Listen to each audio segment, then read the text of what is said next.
E aí, galera, bem-vindo a mais um episódio do Resenha Divina. Estamos aqui na sala de casa, todo mundo relaxado, barriga cheia, a gente acabou de comer uma pizza para mais um bate-papo. E o tema de hoje é um tema meio moderninho, né? Que a gente quer falar. Cheios de tudo, mas vazios de Deus. E a gente vai fazer um paradoxo aqui, uma construção se a gente não tá com a fé no modo avião, onde uma parte ali trabalha, alguns aplicativos, algumas distrações, mas não tem uma conexão real. A gente não tem essa conexão real com a espiritualidade.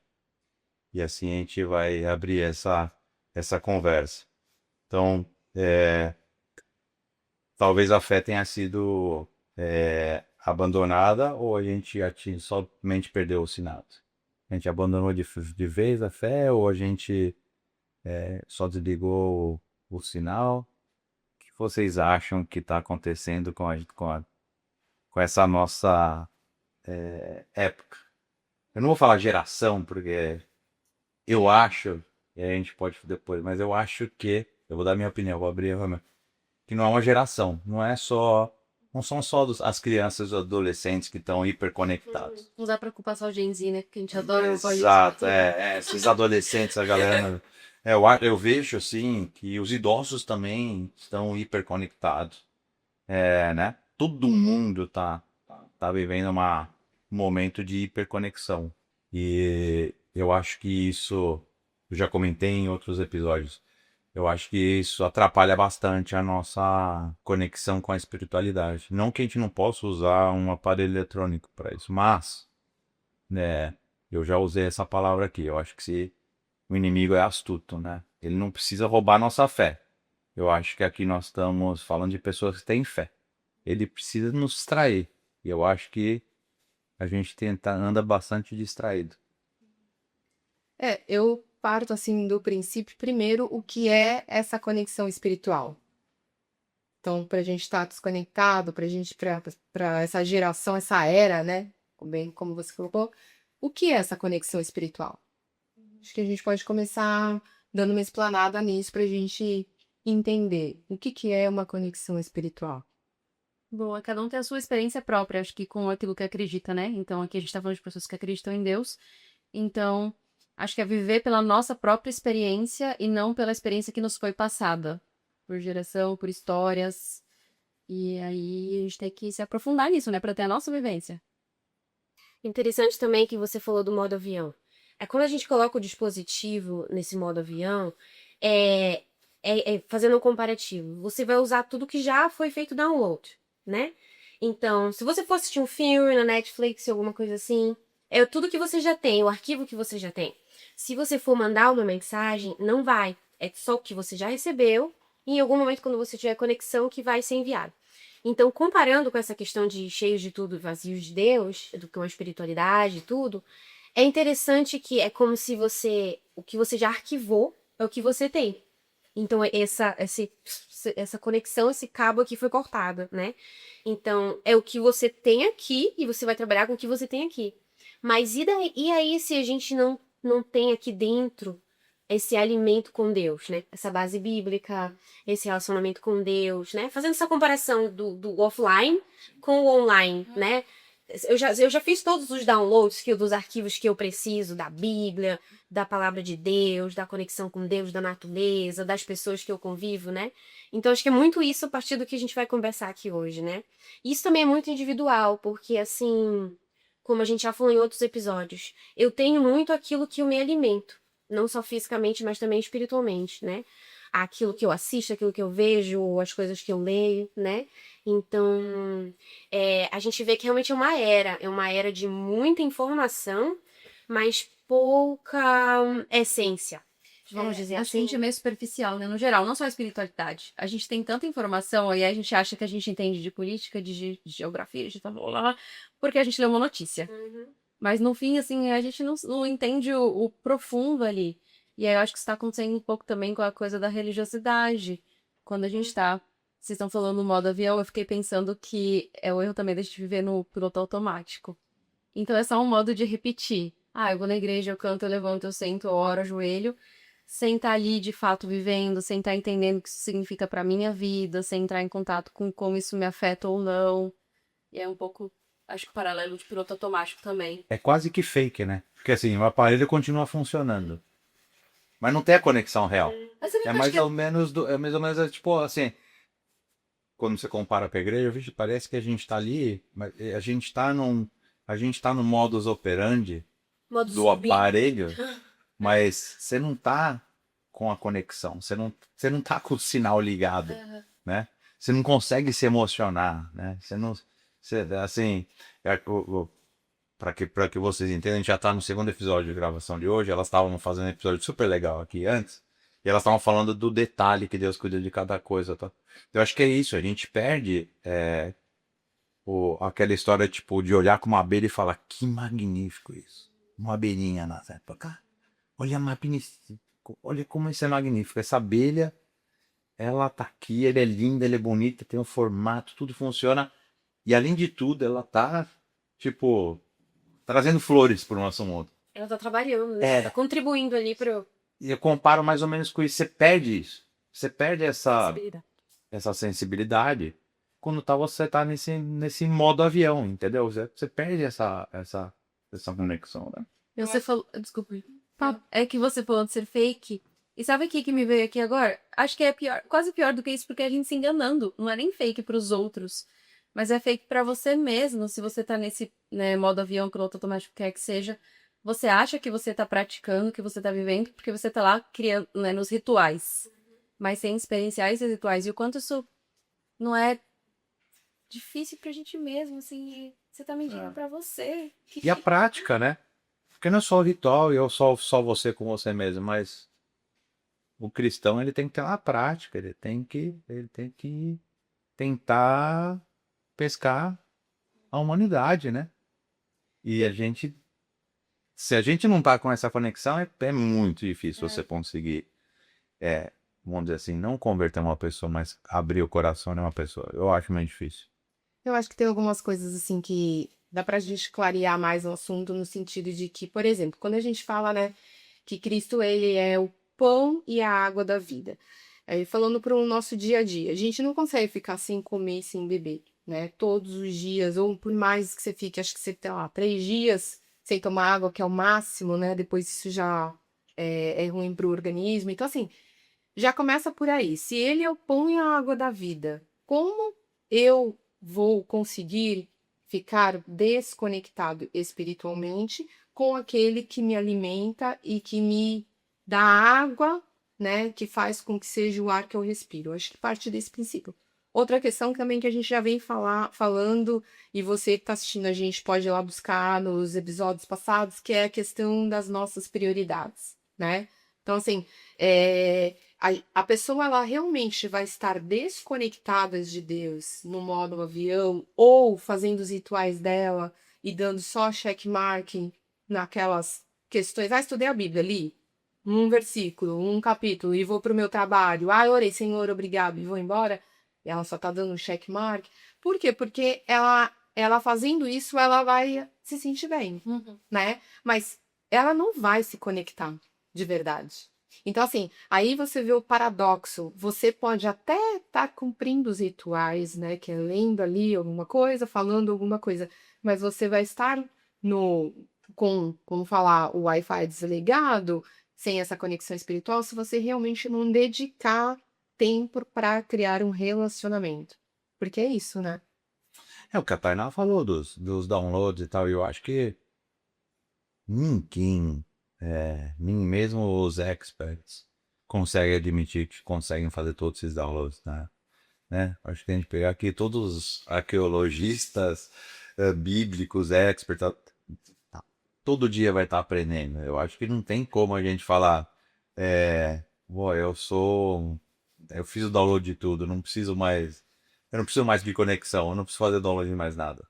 A Bíblia mesmo, eu estudo a Bíblia desde que eu não sou um grande estudante da Bíblia. Durante muito tempo eu fiquei sem estudar a Bíblia.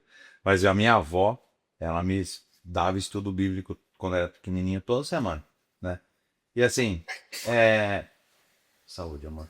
Pra quem não sabe, a Ju é minha esposa, tá? É.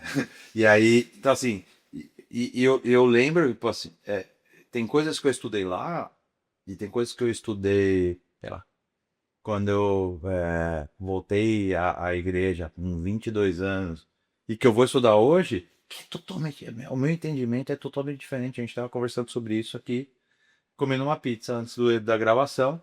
Que é isso, tipo, né? Às vezes a palavra, cada dia você se aprofunda mais na Bíblia, na sua visão de ver essa Bíblia muda. Eu vou dar não pular de tema, mas trazer uma história aqui que eu acho que isso tem muito a ver com essa geração, essa era que a gente está vivendo, de ter uma visão de curto prazo. Eu acho que isso sim, todo mundo aqui concorda que implicou que a gente, com o advento da internet, da conexão do smartphone, do AI, a gente quer tudo muito rápido, a recompensa é muito rápida e tal. E aí tem um experimento muito legal, a Cris aqui é psicóloga, ela vai até dizer pra gente que é um experimento psicológico, um estudo que chama o viés na miopia.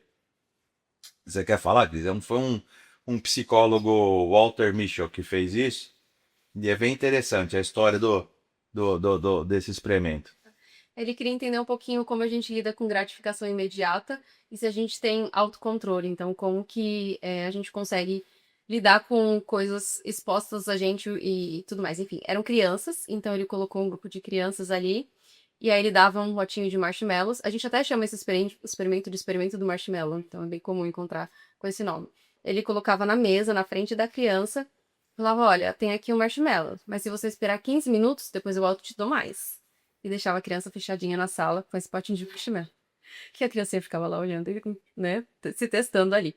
Então, muitas, obviamente, das crianças comeram esse marshmallow porque não conseguiram esperar por uma gratificação futura. Porque era muito difícil para elas imaginar que elas receberiam mais depois e que estariam dispostas a esperar. E aí, o objetivo era a gente entender se essas crianças que aguentam esperar por uma gratificação imediata, se isso impacta na vida adulta de alguma forma. E aí acompanharam essas crianças, obviamente, e conseguiram identificar que aquelas que conseguiram esperar pelo marshmallow tiveram um melhor desempenho depois na vida futura, academicamente, socialmente, enfim. Então, a gente ter autocontrole realmente ajuda o nosso desenvolvimento em várias outras áreas. Então, aí mostrou a dificuldade da gente esperar uma gratificação futura em detrimento à gratificação imediata. Porque eu acho que assim, tem uma história que eu já comentei no episódio anterior, que é da história da eternidade. Assim, por que nós somos cães? O objetivo número 1. Porque a gente acredita numa eternidade com Deus, né? Só que essa eternidade parece algo muito distante, né? Então, comparando com esse experimento, é difícil para um cristão. Ele quer cumprir o culto dele, o estudo bíblico, e fez. A gente tem o pensamento curto prazo. Mas quando você tenta colocar essa história do longo prazo, a eternidade parece muito distante. Então, você não vai ser. Você comparar a gratificação que você tem de uma hiperconexão de um celular, ou seja o que for ali, com a eternidade, fica difícil, né? É difícil você Interessante fazer a também troca. porque a gente nunca viveu a eternidade. Então é difícil de você imaginar isso, né? Você dimensionar. A gente não viveu, é uma coisa que você tem fé naquilo, né? Você tem como uma esperança, você acredita na eternidade baseada no que você crê, no que você estuda na Bíblia. Então, eu acho que também, humanamente falando, é mais difícil a gente, como fala, ter essa resiliência da eternidade em relação ao imediato agora, porque o imediato agora você está vendo, né? Então você pode ver aquela dopamina barata, instantânea, do que a eternidade, que é uma promessa, você não viveu, você não sabe como é, mas você tem essa promessa, né? Então, aí tem duas questões que a gente pode discutir. Uma é que você tem uma promessa, e quando você lê lá na Bíblia, em Apocalipse, você tem um pouquinho, um teaser do que vai ser essa eternidade. Então, lá tá falando onde que a gente vai morar, como é que vão ser as ruas desse lugar que a gente vai morar, o que a gente vai receber, o que nós vamos fazer, tem tanta informação detalhada que talvez a gente não traga para o presente do tipo, eu quero viver nessas ruas de ouro, eu quero viver nesse lugar que meu pai preparou para mim. Então, talvez a pessoa, ela realmente não queira aguardar por essa eternidade, não porque ela não saiba, mas talvez porque ela não conheceu de verdade, não chegou a ponto de ler, não compreendeu o que ela vai encontrar. E uma outra coisa também é essa satisfação imediata, né? De você querer e não ser resiliente para dizer não a alguma coisa que talvez Deus não quer para você, né? Mas a sua carne é fraca e você vai falar, eu quero isso agora, eu não aguento dizer não. Porque é uma balança, né? Muitas vezes, para a gente estar nesse equilíbrio, a gente tem que falar não para muitas coisas, né? Para a gente, como a criança ganhou um marshmallow, a gente também vai ter um presente futuro, a gente vai ter uma gratificação e eu vou ter que dizer não. Então, assim, quando eu conheço mais ou menos, mas o quanto eu resisto e tenho resiliência para falar não, eu não quero isso agora porque eu quero aquilo que me espera. E não só falar não, né? Mas também o que eu tenho que fazer agora para que eu tenha este futuro. Que aí entra nessa questão da conexão, rituais e a gente. Até a gente só consegue almejar alguma coisa que é conhecida pra gente. Como que eu vou me interessar pelo céu se eu não me conecto pelo dono desse céu, por a pessoa que vai estar no céu? E aí, se eu só tô consumindo a espiritualidade da minha família, da minha comunidade, vai ser muito difícil a gente almejar esse céu, essa eternidade. E a gente pode estar cheio muitas vezes de coisas boas e religiosas. A gente pode estar cheio de só rituais vazios, a gente pode estar cheio de obrigações na igreja, a gente pode estar cheio de um monte de coisa e não necessariamente cheio da presença de Deus. É. Agora, falando isso, só me veio aqui uma história, Maria e Marta, né? Então, Marta estava super ocupada. Ela estava cheia de coisas boas, de preparação para casa para receber Jesus. Mas ela não estava conectada na presença dele. Ele falou, Marta, larga tudo que é bom, vem cá, fica comigo. E às vezes a gente faz igual, a gente tá cheio de tudo Porque que essa é conexão é bom. importante que você vai ter Exato. agora. É, Você vai é. escutar, é importante, né? Pra E aí- viver a tua conexão, a tua espiritualidade, não só o que todo mundo te conta, o que os outros te contam. É isso aí. E reforçando também, né, lá quando você vê se eu não me engano, tem que são apóstolos, né, ali, não sei se é Mateus exatamente, mas ele fala, né, aquela parte onde Deus fala, não, você não vai entrar no reino dos céus. E a pessoa fala, mas meu Deus, eu estive lá pregando a tua mensagem, eu dei comida, eu dei roupa. E Deus fala, aparta-te de mim. Então, quer dizer, quão sério é? Por que que tem esse versículo ali? Por que que isso está na Bíblia para nós lermos? É porque, de fato, talvez viver nesse modo automático, um checklist, achar que você vai fazer as ações vão te levar para o céu? Não, não vão. Porque ali tá claro dizendo, aparta-te de mim. Então, quer dizer, eles fizeram o que eles acharam que era ok fazer, mas aquilo Não é pelas Não. obras, né? não foi pelas aulas. Então, o experimento eu acho muito legal, né? Eu conheci há pouco do experimento, eu fui ler para estudar, escrever. Eu achei muito legal porque mostra uma história e é verdade essa história dessa miopia. Mas o que eu acho mais interessante é que a Bíblia já falava disso. A Bíblia já mostrava isso, que a gente não, que a gente é viciado no imediato, né? Isso é a história. Se você pegar a história inteira da Bíblia, só fala sobre isso, né? Desde Gênesis. Mas eu vou te dar um exemplo então. Vamos pegar alguns exemplos bíblicos, porque aqui a gente tem um bate-papo, tal, mas a gente gosta também de trazer embasamento bíblico. Então a história de Esaú, né? Eu digo aqui, ele troca o eterno pelo agora. Que alguém quer que eu leia o trecho bíblico por completo? Eu vou ler o trecho bíblico por completo. Ele está em Gênesis 25, 29 a 34, tá bom?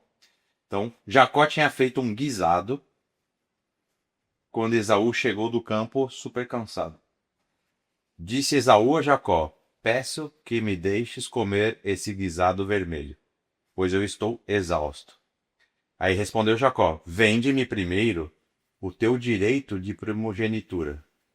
Disse Esaú, estou a ponto de morrer, de que me aproveitará o direito de primogenitura? Então Jacó deu o pão, o guisado e as lentilhas, e ele comeu. Levantou e saiu. Nesse momento, Esaú abriu mão do direito de primogenitura. E a gente tem que entender aqui no contexto bíblico que isso era importante, né?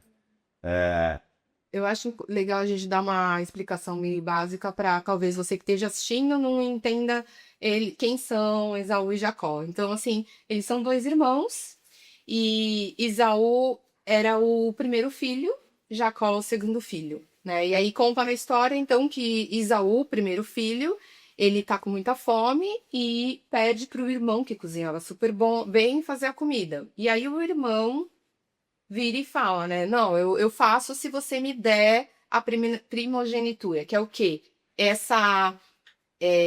Direito. Esse direito de primeiro filho, né? De ser o primeiro filho. E que era super importante nessa época.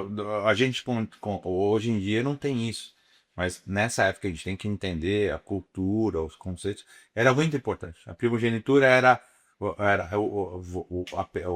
o primogênito, ele tinha a liderança da família, ele tinha uma autoridade espiritual, ele tinha uma promessa. Deus havia feito uma promessa de aliança. Isso em toda a história de Israel, né? O primeiro filho é sempre dedicado ao Senhor. Então ele tem a responsabilidade do lar, ele é aquela peça-chave que foi separada para o serviço do Senhor, né? Então toda a história de Israel, o primeiro filho tem esse título. Eu escolhi esse para começar por esse verso bíblico. A gente vai ter mais alguns, porque né? É só trocar a lentilha pelo marshmallow e você tá ali na mesma história, né? E isso aqui aconteceu em Gênesis, Comecinho de tudo, né? no comecinho de tudo, né? Vou levantar, então, uma questão aqui. Você colocou, então, que algo importante, era algo sério. Então, assim, imagina-se que Esaú ele tivesse conhecimento disso. Vocês imaginam que sim? Sim, Que ele tivesse essa Isso era propagado, né? importância? Por toda a geração, com certeza. Agora, mais conhecimento do que nós temos hoje, nos dias de hoje, certeza. então, será que, vamos dizer que ele talvez não estivesse conectado com Deus para poder entender e compreender a importância disso? Talvez porque era uma coisa muito rotineira, familiar, de geração em geração, que o pai e a mãe fizeram isso, mas que para ele não fazia tanto sentido? Provável. Acho que também vai um pouquinho pela coisa tendendo a pensar, né? Atender uma necessidade imediata. Sim. Ele estava voltando de uma caça morrendo de fome. Então você imagina, na cabeça do peão cansado. De que vai valer a primogenitura se eu vou morrer? Tô fraco Eu preciso aqui. comer agora. É o que ele fala. Exato, o verso é esse, tipo, de nada vai me adiantar se eu morrer de fome. Então, tá bom, fica pra você, eu só quero comer. E a gente tem essa tendência de só conseguir olhar pro agora. Então, é só um resumo da nossa história, da nossa vida. Juntou com o oportunismo de Jacó, aproveitou a exato. situação ali, que ele tava entre a cruz e a espada, então eu vou aproveitar e tirar o direito dele, né? Mas aí eu volto a outra questão. Ele não tinha oportunidade de resolver o imediatismo dele, que era a fome, de uma outra forma? Como você teria resolvido? Cozinhar, vai lá, você mais que ele próprio cozinha. Ter paciência, Só que não era como hoje, né? Antigamente passava, ele tinha que ir lá ajoelhar na caçar. fé. Não era fácil, né? É um Então, guisado, né? Então, Ele poderia ter tido. Poderia Essa ter tido ideia, resiliência a mais, mas essa falta de conseguir olhar pro cenário todo. Uhum. Eu sou filho primeiro, eu não vou morrer de fome, sabe? Esaú, calma, pensa um pouquinho, você vai morrer? Não vai. Então vai lá, aguenta. Você não aguenta caçar, não aguenta pedir comida, não aguenta fazer não sei o quê, não aguenta pedir pro seu irmão de uma outra forma, negociar de outra forma. É a miopia. Ele tava tão cego, literalmente tão cego por aquela fome e de tudo. Talvez essa desconexão, talvez todo o restante. E pra ele talvez nem fosse tão importante assim de fato. A gente não sabe, mas ficou por uma coisa tão banal aos nossos olhos. Aí, outra, vamos lá. Eu tô aqui pensando, né? O cara cai duro lá. Você acha que eu não deixar ele morrer? Pois Provavelmente o próprio Jacó ia dar umas 4 colheradas para ele, para reavivar ele. Ele não ia precisar ter feito nada. Só um desmaiozinho. Podia até fazer um desmaio fake e tal. Ia ganhar umas 4 colheradas de energético. Pronto. Acho que. Né? E a proposta ia ficar pro segundo plano. Mas é o desespero da gratificação e do resultado imediato. Eu acho que esse é o ponto, né? E aí cegueira, né? Que é aí vem no nome realmente a miopia. Talvez a gente faça isso só que de doses menores e com coisas menos que a gente considera menos sérias. Então a gente negocia algumas coisas com Deus. Ah, Deus, deixa eu só fazer isso aqui agora. Não é tão ruim assim. Eu vou abrir mão disso agora aqui porque eu consigo aquilo lá. Eu acho que a gente barganha um pouco. No fim das contas, era Esaú barganhando uma coisa santa, uma coisa especial, uma coisa separada pra ele. A gente também barganha por coisas santas. O que será que no dia a dia, né, muito pra baixo que a gente faz, pequenas coisas que a gente realmente cede ao imediatismo e nos afasta mais da eternidade, né? Nos afasta mais dessa questão do relacionamento com Deus. Às vezes, ao invés de abrir a Bíblia, a gente vai abrir o celular, né? Ao invés de você orar antes de sair, você já sai correndo, antes de comer. Esse tipo de coisa do dia a dia, antes de levantar da cama, você abrir os olhos e falar assim, eu te entrego esse dia, né? É o que eu tenho nesse momento, mas você falou com Deus. Ao invés de você já sair naquela correria e tentar ganhar o mundo, mas você não ganhou nada. Você não ganhou nem o seu, porque você não falou com Deus ainda, né? Então, diariamente a gente perde a primogenitura. Todos os dias, por conta do guisado e da lentilha, que a gente. É a rede social, uma oração que a gente deixa de fazer, né? Então, diariamente isso acontece pra gente. E também eu acho que uma coisa que talvez ele não quis passar na ocasião e a gente também peca muito nesse sentido, né? De nós escolhermos, por exemplo, talvez dormir um pouco menos, né? Para poder despertar um pouco antes, para poder ter essa conexão com Deus. Então, assim, quantas vezes a gente nega esse momento, esse espaço, ou essa atividade para fazer algo que nos conecte com Deus? Então, assim, são escolhas, né? Então, assim, hoje talvez a gente vê, né, no conteúdo quantas pessoas estão desconectadas ou estão nesse modo de que fizeram o download há muito tempo, estão sendo alimentadas por coisas do passado, mas a gente sabe que o pão tem que ser diário. Por quê? Porque ele realmente não quer sofrer, não quer ter aquela vontade, estou com fome, tá, vou ficar mais 24 horas sem comer, vou ficar com muita fome, vai doer muito, mas não quer passar por essa dor, né? Então, eu acho também essa questão de dor, a gente não tá preparado para sentir, né? A gente tá pouquíssimo tolerante. Igual Né, isso, gente? uma fomezinha de nada, a gente De já nada, gente, né? Faz uma dieta. Vocês Faz um falam que jejum. vocês comeram 5 pizzas. Não, claro, né? É. Mas isso aí. O que a gente tava falando mesmo? Me perdi aqui nos pensamentos. Mas essa questão do vazio, A gente né? não tolerar muito A pouca desconforto. tolerância do desconforto, exatamente. A gente. Tudo é muito fácil, ainda mais num país que a gente vive hoje. Aqui a gente vive nos Estados Unidos até. As coisas são muito mais fáceis até do que no Brasil. Então você está acostumado a ir ali. Existem países que ainda as pessoas têm que ir atrás do seu alimento, têm que trabalhar duro, não tem um carro fácil, não tem assim conexão, não tem tecnologia tão fácil. É mais duro. Então, às vezes a gente fica numa zona de muito conforto e a gente perde muito essa tolerância ao desconforto, né? Porque a nossa vida ela não tem que ser a só mil maravilhas desconfortável. A vida, todo dia, ela te prova, né? Em todos os lugares que você tá. Então, se você tem pouquíssima tolerância a uma frustração, a um não que você recebeu, a uma fome, né? A uma situação que não saiu como esperado, onde que você vai parar, né? Onde que tá a sua maturidade, assim? Primeiro como pessoa, e daí a sua maturidade espiritual, porque se nas pequenas coisas, assim, você tem pouca tolerância, imagina numa provação, né? Numa prova, numa doença, numa falta de dinheiro, numa, né, uma coisa grave, séria, realmente, que você tenha motivos para questionar. Então, acho que todo dia a gente tem que se perguntar isso, né? Como que tá ali meu nível de tolerância, né? Acho que a gente encerrou com Isaú. Já deu. Chega de falar de comida. Chega de falar de assado, lentilha. Vamos falar de relacionamento agora. Porque acho que essa memória espiritual mesmo, em alguns momentos da história bíblica, pode morrer. Vamos falar um pouco de Juízes. Alguém quer comentar aqui? Juízes tinha toda uma geração que tinha já visto milagre. Eles já tinham chegado na Terra Prometida. Eles já assim, tinham passado por toda uma questão de fé com o povo de Israel, né? Mas é uma geração.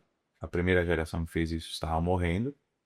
A segunda geração viu isso acontecer, tinha informação que isso aconteceu.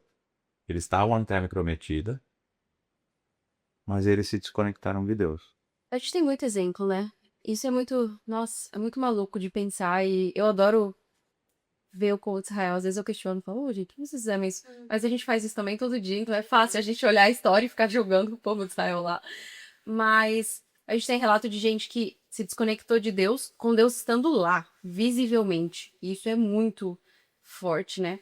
Então a gente tem filhos de Arão, eles eram sacerdotes, né? Então, enfim, todo o começo ali, até partes super cansativas de ano bíblico, Deus explicando como a presença dele está no meio do povo. Então, Êxodo vem, eles viam Deus no céu, como nuvem ou como fogo, e agora, Levíticos, Deus está montando um acampamento onde ele vai estar lá. Explicando como é o santuário e como os sacerdotes podem se aproximar, porque Deus é santo e o povo precisava entender a santidade de Deus. E eles estavam vendo constantemente Deus agindo. Deus falava com Moisés. Os filhos de Arão eram sacerdotes. E eles, não era por falta de comunhão, não era por falta de ver Deus. E eles conseguiram se desconectar de Deus com Deus lá. E eles foram consumidos, né? Então a gente tem muitos exemplos onde Deus estava se provando, Deus estava lá, e isso não é o suficiente. Se eles não buscarem por eles mesmos, não importa se é filho de Arão, não importa se você é sacerdote, não importa se pela sua geração você seria alguém escolhido, mas se você não buscar por si mesmo, você vai ser consumido, né? Então, esse era naquele caso. Eles não tinham smartphone, mas estavam sendo distraídos de E problemas. por outras coisas, a gente tem, sei lá, Sansão, que era também escolhido, né? Então ele foi. Qual é o nome? Agora me devata. Não. Ai. Enfim, quando ele não podia comer. Consagrado. Mas tem um nome, mas eu esqueci. Enfim, então Sansão também tinha sido escolhido ali. Ele tinha toda a sua força que era dada por Deus. E aí, por toda a história lá, quando ele corta, quando é cortado o cabelo dele, acho que tem um verso que fala assim: Deus tinha sido tirado dele e ele não percebeu. Porque ele continuava aparecendo forte, ele tinha a mesma aparência e ele não se deu conta que Deus tinha saído dele. E é um pouco dessa coisa da memória espiritual, né? Ele estava acostumado a estar com Deus. Ele, sou escolhido, sou separado de Deus. E como isso não pode acontecer com a gente vive pelas nossas memórias, achar porque a gente foi escolhido, porque a gente foi separado, porque a gente lê, porque a gente estuda, porque eu sou cristão, e não se dá conta de que a gente já se desconectou tanto que a gente não tá mais vivendo esse propósito. Eu acho que uma coisa interessante, né?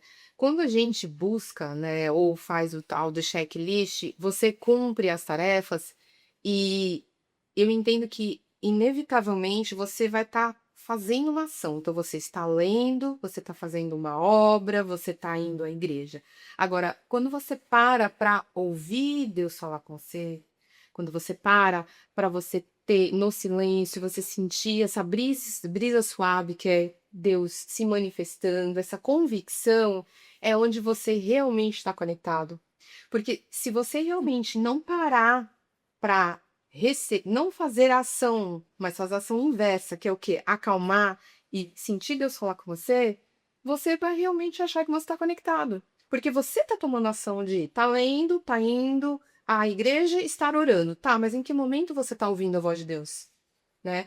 E uma questão também, eu acho que é onde mostra que a gente está conectado com Deus, é quando a gente tem as nossas dúvidas e a gente começa a pedir para Deus direção e a gente se sente guiado, né? Isso é uma outra revelação de que Ele está conectado com a gente.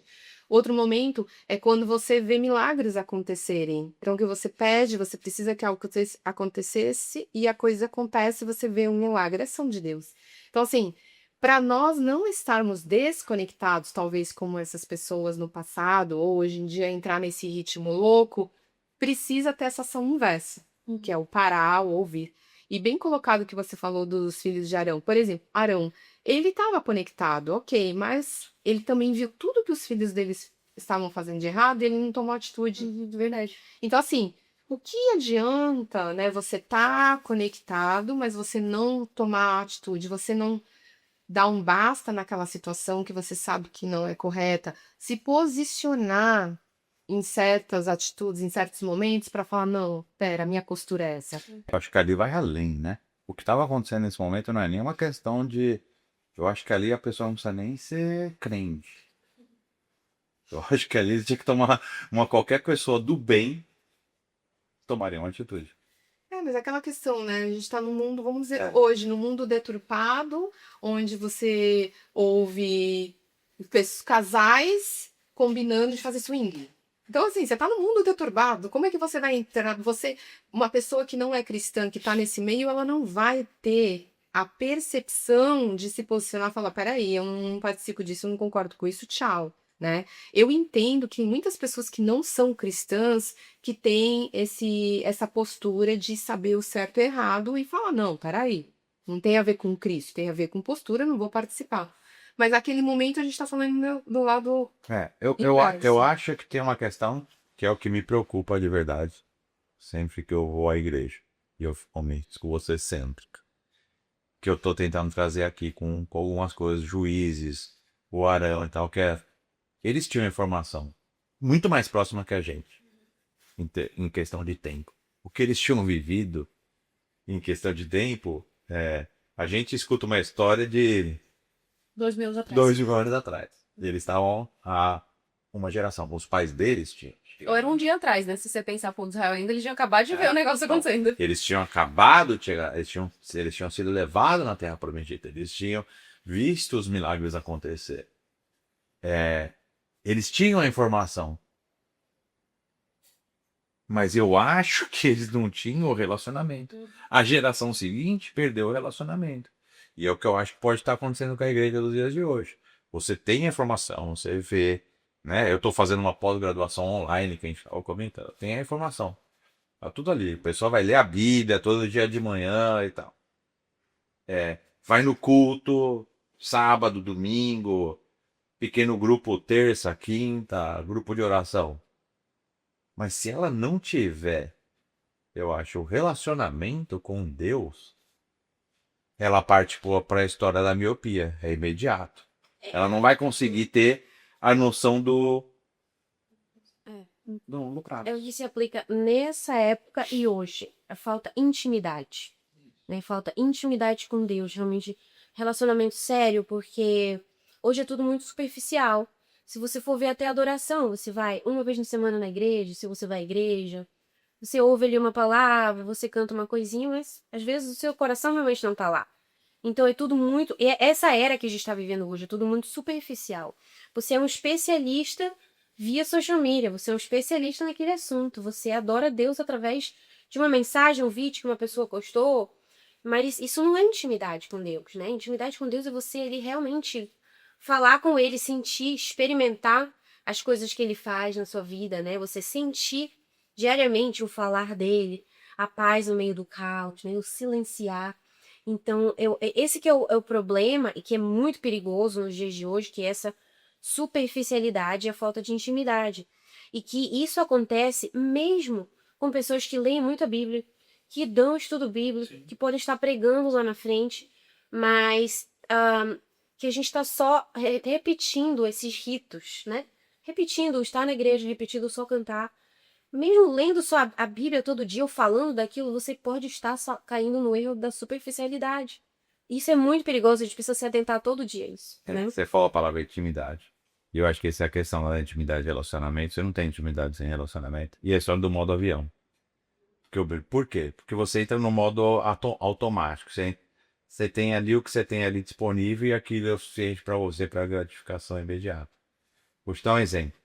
Eu não sei orar de uma maneira bonita, porque eu vejo, às vezes eu vou para a igreja, eu vejo pessoa orar, né? Oração com umas palavras super rebuscadas. Ontem eu fiz a minha esposa, faz uma oração aqui antes de dormir, faz uma oração. Eu fiz uma oração como eu faço uma oração minha, íntima com Deus, que eu faço no banho, faço no carro. Nossa, que oração diferente, que era tão bonita que você fez. Eu simplesmente falei como se estivesse falando com um amigo, né? Mas ontem eu assim, eu achei que eu falei com a intimidade que eu tenho. Então, assim, eu acho que a gente tem que tomar cuidado com esses ritos. Essa é uma parte que me incomoda. E a gente também não precisa se preocupar com palavras bonitas, com a postura bonita, porque para Deus isso não importa, porque o Espírito Santo traduz. Period. É ponto. Não existe. O Espírito Santo traduz. O que vale é o que sai do seu coração. Porque você pode falar palavras bonitas, a sua oração pode ser rebuscada, com as palavras mais lindas da língua portuguesa, da língua inglesa, mas que pode não sair do teto. Então, o que eu sempre, assim, tenho pra mim é o que realmente está no seu coração, né? E você, a gente não tem esse parâmetro, não tem essa capacidade de julgar o seu coração quando você ora, o seu coração quando você ora, aquilo que você fala, porque eu acho que é só Deus mesmo. E isso acontece só realmente a partir desse relacionamento íntimo. Pessoas que não estão na igreja, às vezes nem conhecem de Jesus ainda, não ouviram falar, mas estão recebendo aquele chamamento, alguém que já teve uma experiência não muito boa, não com Deus, mas com esse contexto religioso, que através de outras experiências vão sentir esse Deus de verdade, né? Então eu acho que pra gente, assim, o chamado é realmente você cultivar essa intimidade de falar com Deus como teu amigo, como teu provedor, como teu pai. Senhor, blinda esse dia, pai, não sei o que vai acontecer. Toma conta, eu vou botar o pé fora dessa cama. Toma conta, que vão vir os desafios, vão vir os problemas, mas que o Senhor me capacite, me proteja. Pai, eu tenho uma prova. O Senhor sabe até onde eu vou e daqui pra frente é tu que vais prover.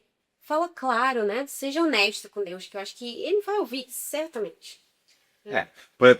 Assim, nem assim eu falaria com meu filho, entendeu? Filho, vai lá, fica, tal, assim, Deus vai prover. Eu falo com meu filho de uma maneira diferente, eu tento falar com Deus da maneira que eu falo com meu filho, eu falo com a minha esposa, que eu falo com os meus amigos que estão aí na produção. Mais alguma coisa ou passamos para um próximo trecho? Esse trecho aqui eu gosto dele, da Laodiceia, da igreja de Laodiceia. Eu vou ler o trecho, fica lá em Apocalipse 3, de 15 a 17. E diz assim, ó, conheço as tuas obras, que nem és frio nem quente. Pois dizes, estou rico e não preciso de coisa alguma, e nem sabe que és miserável, pobre, cego e nu. Aí tem um trecho que é importante, que fala assim, estou à porta e bato. Ele termina o trecho assim. Quem escreveu é João, né? Sim. João que escreveu essa parte do Apocalipse.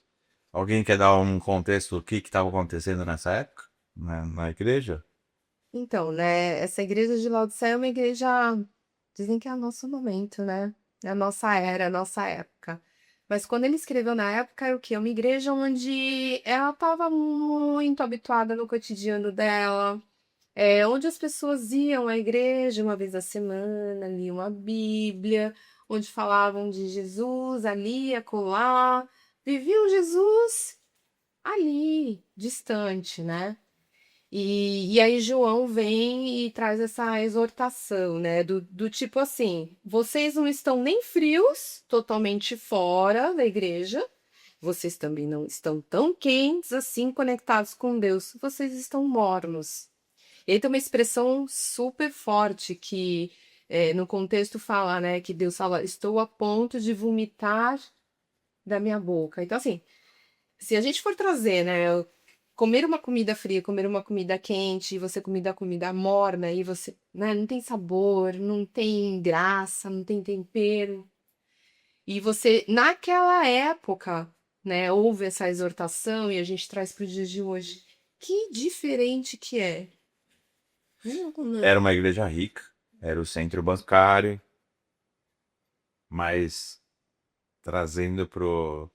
Eu cortei, vocês viram falar. Mas trazendo um pouco os dias de hoje, então acho que ali o grande problema é que pra mim é uma das coisas que eu queria trazer lá, como um ponto aqui. Autossuficiente. Não preciso de nada, sou autossuficiente. É muito o que é vendido hoje, né?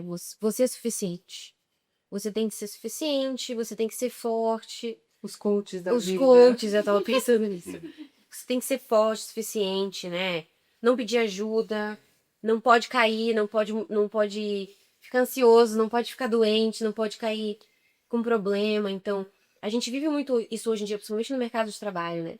Se você se emociona, se você tem um problema, você já é visto como pessoa sensível ou um pouco mais fraco, né? Então, principalmente nessa questão do mercado de trabalho, negócios. Até na igreja, tá? Na igreja também. Eu acho que não é nem só no mercado de trabalho, até na igreja. Você não pode. Não pode ser Você fraco. não pode falar, tô fraco na fé, me desviei, ou. E essa mornidão de Laodiceia é um resumo de tudo isso, né? Dessa impessoalidade, dessa não interferência. Porque até se a gente reconhecer que a gente tá fraco na fé, reconhecer sempre vai ser importante, é sempre o primeiro passo. Porque, ok, tô reconhecendo que eu tô fraca, então o que eu posso fazer pra melhorar? Mas se a gente não pode nem admitir isso, como é que a gente vai poder crescer? Como que a gente vai falar, amiga, eu tô fraca, vamos lá, vamos estudar comigo, me ajuda a me conectar, eu tô precisando de ajuda. Mas se a gente não tá nem se permitindo isso. E além, você ainda reconhecer, mas como que isso vai ser acolhido? É. Você vai ser acolhido ou você vai ser julgado? Uhum. Tá fraco porque fez isso errado, tá fraco porque não estou, tá fraco não sei o quê. Como que isso vai ser acolhido dentro da igreja, né? É mais fácil você ser julgado do que realmente acolhido sem nenhum juízo de valor, né? E daí por isso que às vezes as pessoas se fecham muito também, né? E não. E uma coisa que eu queria trazer da mornidão, eu acho que a gente às vezes peca em achar que a gente vive nessa era, que é uma era completamente desconectada de Deus. Honestamente, eu não acho. Eu acho que a gente vive numa era que é até meio cool ser cristão. Cara, a gente tem igreja à torta direita, todo mundo gosta de louvar, todo mundo gosta de colocar uma música, chorar E e jovens na Exato. igreja e tudo. Então a gente tá vivendo realmente um momento onde não, o que não falta não é cristianismo que falta, é profundidade. Não é ir na igreja. Ir na igreja é legal, mas é a gente viver isso fora da igreja também, conseguir trazer Cristo pra nossa realidade, pro nosso dia a dia. Eu vou aproveitar o gancho dela e vou falar, porque é exatamente a nota que eu tinha aqui. Estamos vivendo a crise de comunhão. Comunhão com Deus. Não é lá. Porque na igreja não se vê que você está em comunhão com Deus. Eu acho. Essa que é a questão. Essa questão da mornidão, ela traz a gente, e aí bem colocado, né? Estamos cheios de igrejas, estamos cheios de cultos, muitas mensagens no YouTube, mas são não só a falta da profundidade, mas também da prioridade É.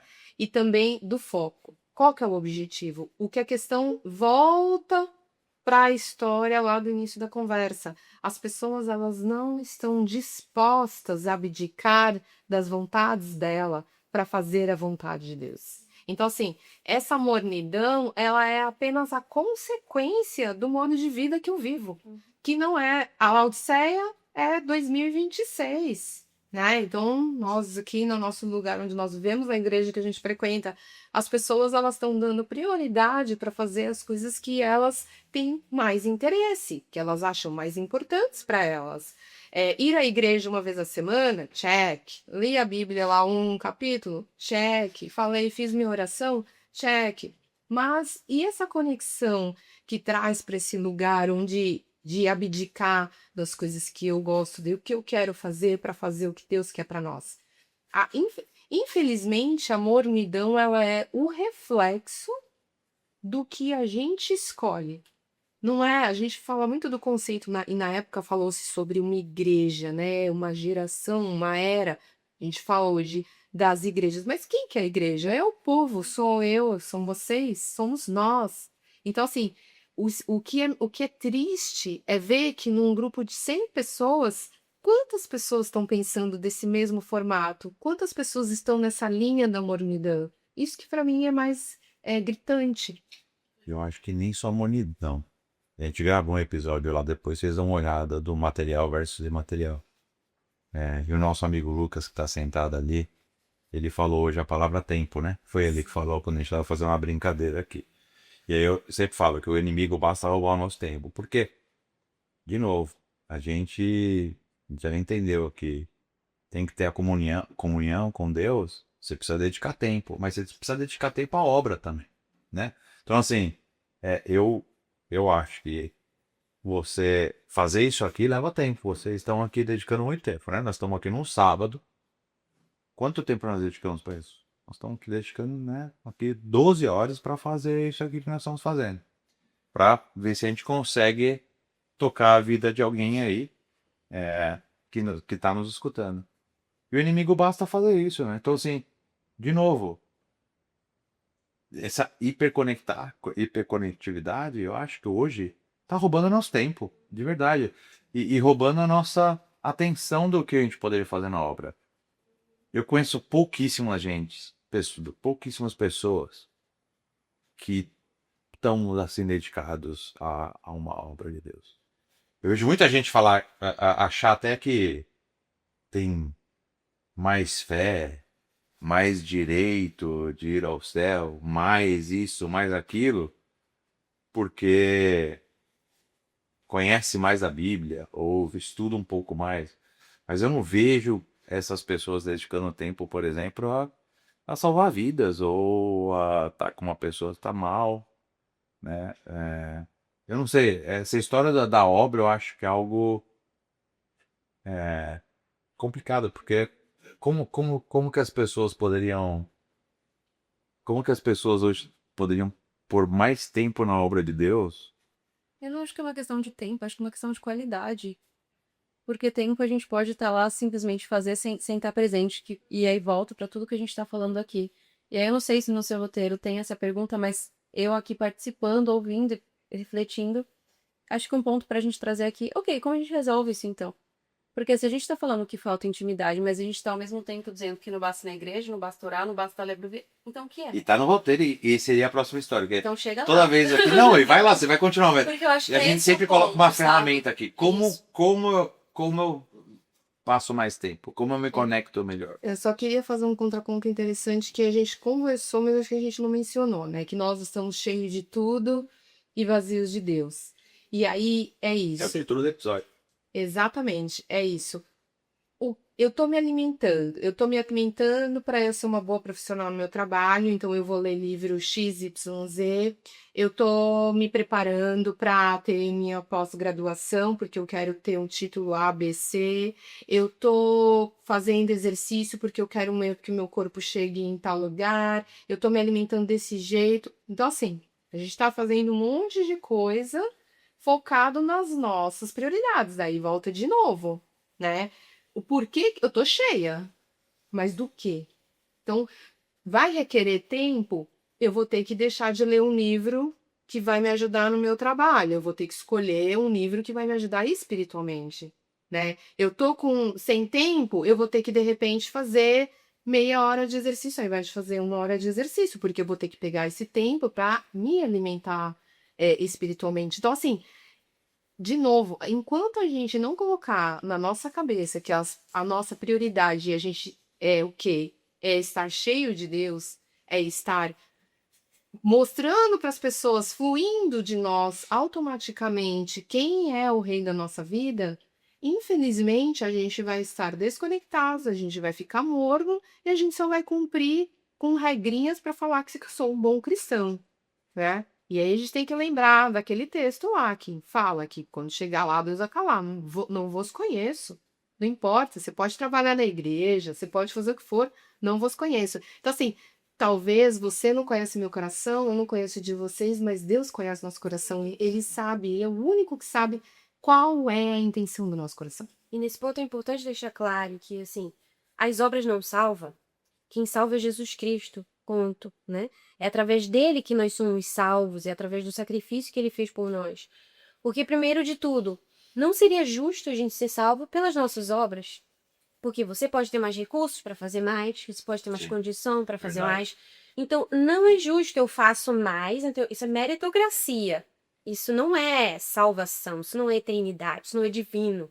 Né? Não é justo, porque se você tem mais, você vai fazer mais, você tem mais tempo, você vai fazer mais obras, ajudar mais pessoas. Então, não é um parâmetro, primeiro de tudo, né? Mas assim, Deus ele é tão justo, e ele é tão justo que a gente vê lá na palavra dele dizendo que ele vai recompensar a nós de acordo com o que nós fizermos. Porque ele conhece o nosso coração. E não é só isso, você está dedicando tempo, você trabalha a semana inteira, você está exausta e você está lá na igreja de manhã fazendo o que você precisa fazer.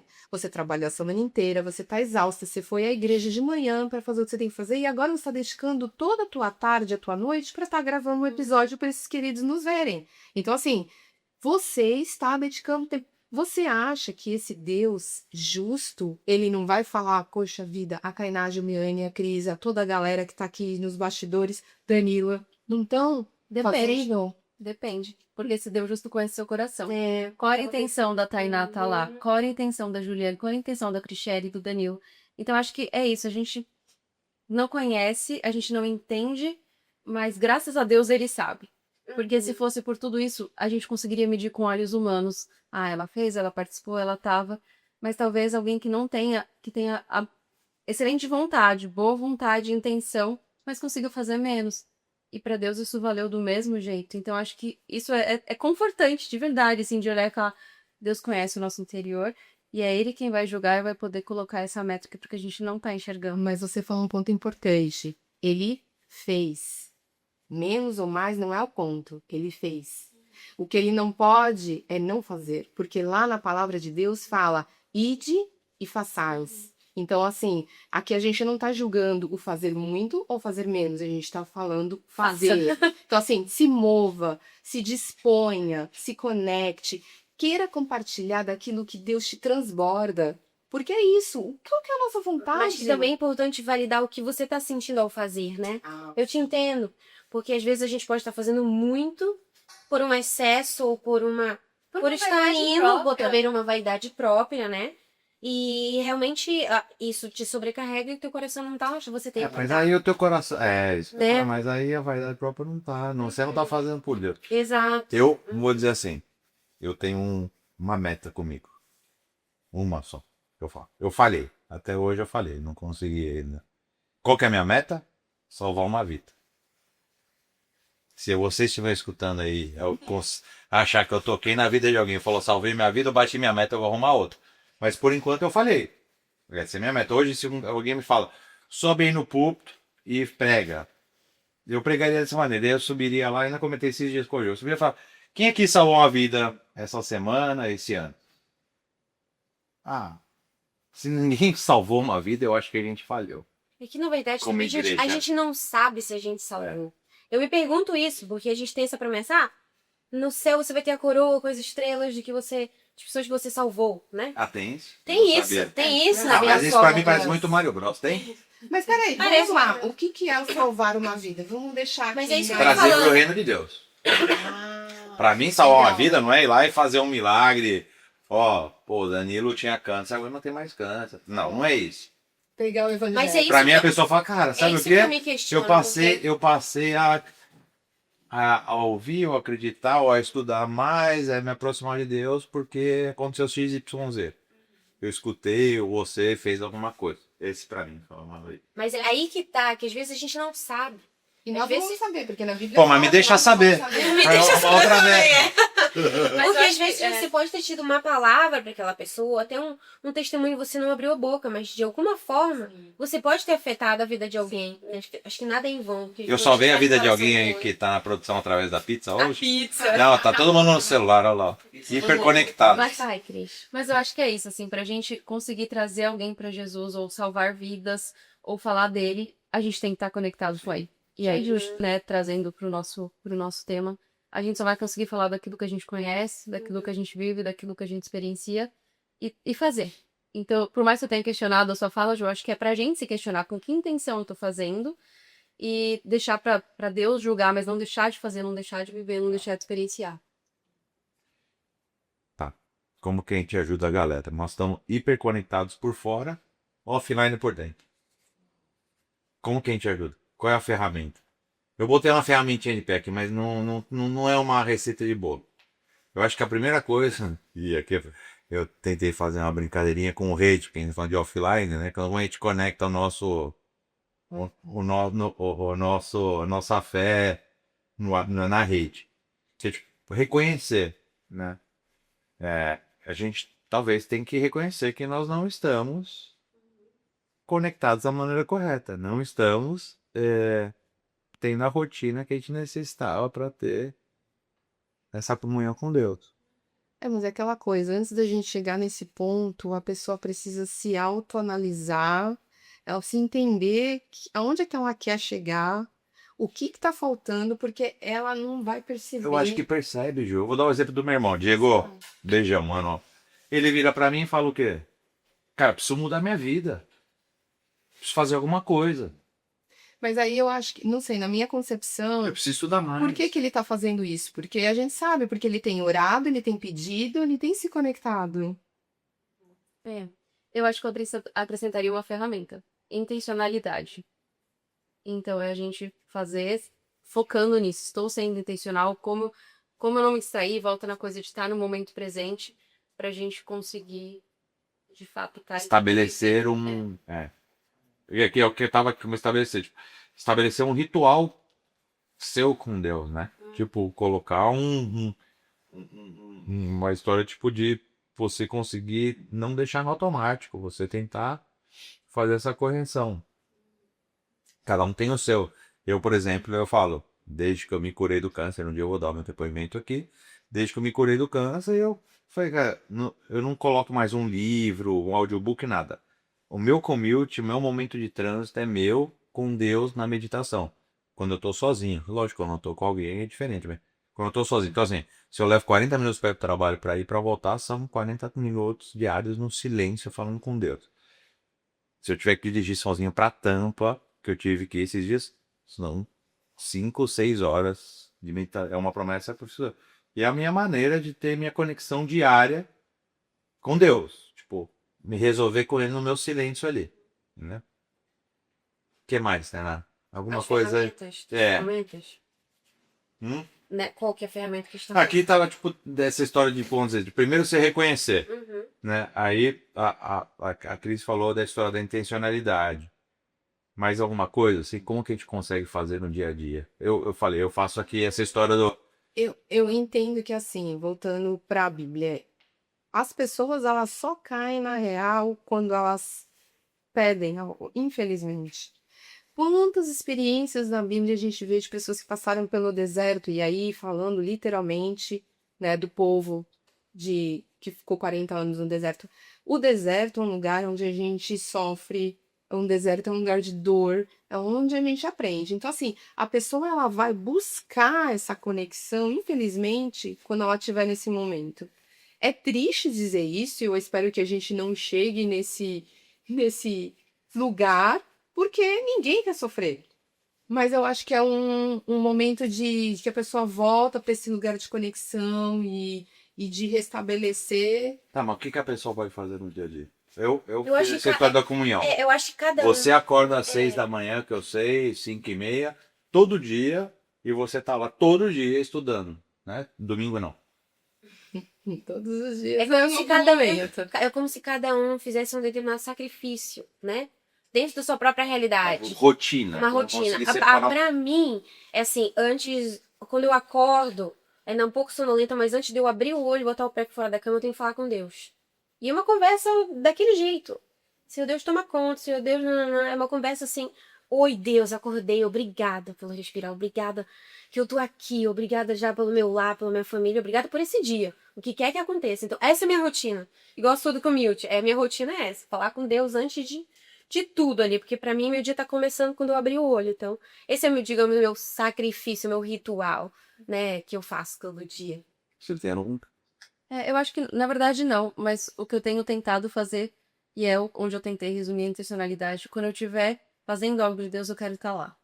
De Eu verdade. tô lendo a Bíblia e eu tô tentando fazer de novo no bíblico.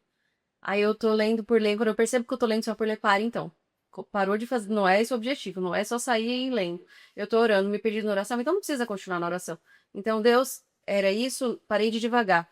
Porque senão acho que a gente vive no modo avião, eu acho que intencionalidade tem sido a minha palavra. Obrigada. Então, assim, gente, pra encerrar, eu acho que o tema desse episódio não é nada moderno. A gente já viu. A gente já viu que lá, desde Gênesis, está acontecendo. Eu O acho que- guisado, eu acho que o ser a humano, enquanto ser igreja. humano, ele Não tem sempre- nada moderno aqui. O ser humano, enquanto ser humano, ele sempre vai ser egoísta, insatisfeito. Você falou o exemplo, eles tinham Deus ali, mas eles ainda estavam insatisfeitos. Eu acho que essa é a natureza humana. E que a gente tem que lutar contra isso todo santo dia. Por isso que a gente tem um Deus, é por isso que a gente tem um Jesus Cristo que deu o exemplo na cruz, né? E porque é a nossa natureza pecaminosa. Por isso que Jesus veio e fez todo esse sacrifício, porque não tem jeito. A gente vai reclamar, a gente vai ficar insatisfeito. No dia a dia a gente vai ver coisa errada, mesmo tendo tudo. Então, o desafio diário realmente é esse, de eu vou escolher ser grato. Eu vou escolher ver o lado bom. Eu vou escolher seguir o exemplo de Jesus. Eu vou escolher lutar contra a natureza humana, né? E eu acho que assim, além de a gente ter essa natureza pecaminosa, a gente tem uma pessoa, um ser do nosso lado, que ele tá o tempo todo nos atazanando para nos destruir. E quando a pessoa a igreja está morna, ele vence. Então, assim, nós temos aqui uma guerra espiritual invisível e que existe, que é real. Então, assim, não é só a natureza humana, mas é também, imagina, um exército querendo derrubar. Então, aí, de novo, se você não estiver buscando a conectividade, se você não estiver falando não para o seu eu e fazendo o que realmente Deus ele quer de você, e buscando se conectar mais com ele, infelizmente a gente vai vacilar. A gente vai vacilar. E aí, morno, infelizmente é perdido. No meio do muro, já era, não existe, né? Ou você tá aqui ou você tá lá. Então, assim, é importante a gente compreender essa guerra espiritual. Então, assim, para encerrar, a minha mensagem é: esse modo avião não acontece porque Deus se afasta. Acontece porque a gente perde a comunhão com Deus, né? Então, Jesus vai continuar batendo na porta, sempre. Eu acho que a gente tem que estar todo dia nos preparando para poder escutar. Eu acho que o grande problema é que a gente pode escutar um knock ali e não tá. A gente já viu essa história na Bíblia também, né? Então, meu apelo para todos vocês que estão ouvindo é: tenham mais comunhão com Deus, busquem, reconheçam intenção, né? E para que se o tocar da sua porta acontecer, você esteja com o ouvido aberto para escutar. Também. Que vocês todos tenham uma semana, dia, noite abençoada. Valeu? Até mais! Até mais!